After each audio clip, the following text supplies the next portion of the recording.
2차 체포영장 집행이 임박했다는 관측 속에 경호처는 차벽을 세우고 이른바 면도날 철조망까지 두르며 관저를 요새화하고 있습니다. 경찰은 1,000명 가까운 인력을 동원할 준비를 마친 것으로 확인됐습니다. 재은효 기자입니다. 경찰 비상계엄 특별수사단이 어제 서울과 인천, 그리고 경기 북부와 남부 4곳 지방경찰청에 수사관 지원을 공식 요청했습니다. 윤석열 대통령 체포영장 재집행을 위해 출동할 수 있도록 대기해달라는 내용입니다. 조직폭력배 등 강력 사건을 맡는 형사기동대, 간첩 혐의 피의자를 쫓는 안보수사대, 반부패 경제범죄수사대는 물론 마약 수사대까지 출동 대상에 포함됐습니다. 1차 체포영장 집행 당시 대통령 관저에 들어간 공수처와 경찰은 약 80명가량, 200명 넘는 경호처의 벽에 가로막혔습니다. 체포 경험이 풍부한 현장 경찰을 대거 투입해 경호처를 압도하겠다는 게 경찰의 판단입니다. 수도권 형사기동대 소속 경찰만 513명, 특별수사단 소속 120명에 다른 수사관들까지 더하면 출동 대상만 1,000명에 육박할 것으로 예상됩니다. 관저를 방어 중인 것으로 알려진 경호처 인원의 5배에 달하는 규모입니다. 서울 일선경찰서 강력계 형사들은 물론 경찰 특공대 투입도 계속 검토하고 있습니다. 대통령 경호처에 대한 압박 수위도 더욱 끌어올렸습니다. 경찰은 지난 3일 체포영장 집행을 적극적으로 막은 경호원 26명에 대한 신원 확인을 경호처에 공식 요청했습니다. 누구인지 특정해 특수공무집행방해 혐의로 피의자 입건할 수 있다는 뜻으로 체증자료 판독 결과에 따라 추가로 신원 확인을 할 예정이라고 경고했습니다. 체포방해와 내란 가담 혐의를 동시에 받는 박종준 경호처장은 오늘 오전 10시 세 번째 소환 통보를 받은 상태입니다. 경찰은 조사를 거부하고 있는 박종준 처장에 대한 체포영장을 신청한 뒤 공수처와 협의를 거쳐 윤 대통령 체포 시기를 결정할 방침입니다. MBC 뉴스 재은유입니다. 국회에서 폐기된 지 하루 만에 내란 특검법이 다시 발의됐습니다. 외환죄를 혐의로 추가하는 한편 야권에 있던 특검 추천권을 대법원장에게 넘기면서 그동안 여권의 주장을 상당 부분 반영했는데요. 그런데도 국민의힘은 또 문제가 많다며 반대 입장을 밝혔습니다. 김정우 기자입니다. 더불어민주당과 조국혁신당, 개혁신당 등 야권이 재의결에 실패했던 내란특검법을 곧바로 재발의했습니다. 12.3 내란 사태에 더해 계엄 명분을 만들려고 북한의 공격을 유도하려 했다는 의혹까지 수사 대상을 넓혔습니다. 새 특검 법안은 한마디로 여당 맞춤형. 당초 야당이 가진 특별검사 후보 추천 권한은 제3자 대법원장에게 넘겼습니다. 야당이 후보를 거부할 수 있도록 했던 거부권, 이른바 비토권은 포기했습니다. 수사 인력과 기간은 줄이고 군사상 비밀은 언론 브리핑에서 빼는 조항도 넣었습니다. 여당 의원들을 향해 안심하고 동의해도 된다고까지 압박했습니다.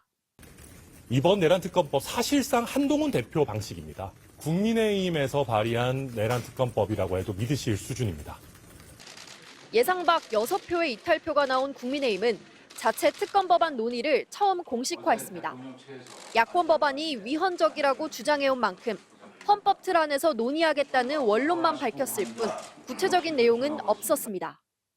헌법의 틀 안에서 쌍특검에 대한 실효성 있는 입법 논의를 시작하겠습니다. 여당 맞춤형을 내세운 야권의 새 법안에 대해선 수사 대상이 광범위하다는 이유를 들며 부정적인 반응을 보였습니다. 문제는 시간입니다. 야권은 윤석열 대통령이 체포되면 체포 이틀, 구속 20일을 합쳐 22일 안에 기소가 돼야 하는 만큼 특검 출범까지 시간이 너무 촉박하다는 입장입니다. 다음 주 본회의 표결을 예고하고 있는데 그 안에 여야 합의가 이뤄질 가능성은 낮아 보입니다. MBC 뉴스 김정우입니다. 항명 혐의로 재판에 넘겨진 박정훈 대령에게 군사법원이 무죄를 선고했습니다. 재판부는 당시 조사 기록을 법에 따라 경찰에 넘기려던 박 대령에게 중단을 지시한 것은 부당했다고 판단했습니다. 차현진 기자입니다. 박정훈 대령의 1심 선고를 앞둔 서울 용산구 군사법원 앞. 무죄 선고! 윤석열은 사형 선고! 체감온도 영하 20도를 밑도는 한파 속에 시민들이 입김을 뿜어내며 모여들었습니다. 모두가 박 대령의 무죄를 외쳤습니다. 너무나 당연한 일을 한 우리 박정훈 대령에게 이 이런 엄청난 일들이 일어나는 것을 보고서 이게 제대로 된 건가? 이게 상식적인가? 최상병 사망 이후 사건 조사 기록을 법에 따라 경찰에 이첩하는 걸 중단하라고 김계환 당시 해병대 사령관은 박 대령에게 지시했습니다.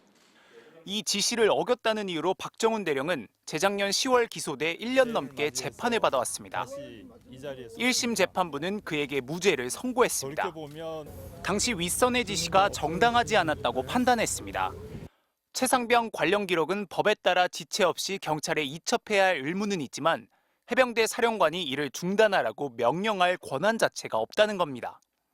설령 권한이 있다 해도 수사 내용을 바꾸려는 목적으로 보여 정당하지 못한 명령이라고 지적했습니다.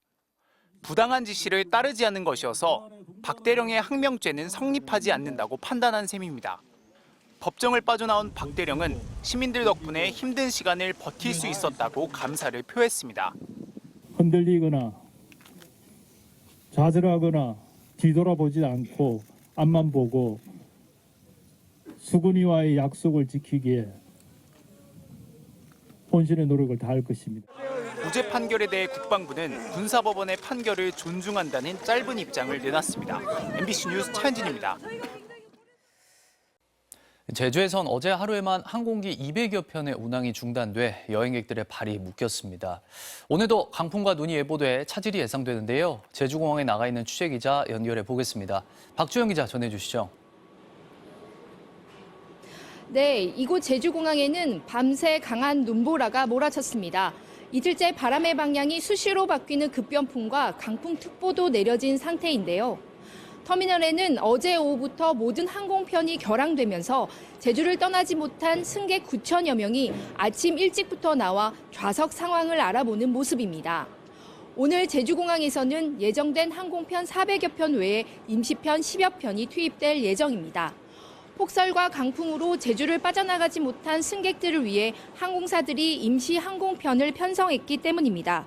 하지만 오늘 아침까지 제주에 강한 바람이 불고 눈이 내릴 것으로 예보돼 항공기 운항은 이틀째 차질이 예상되고 있습니다.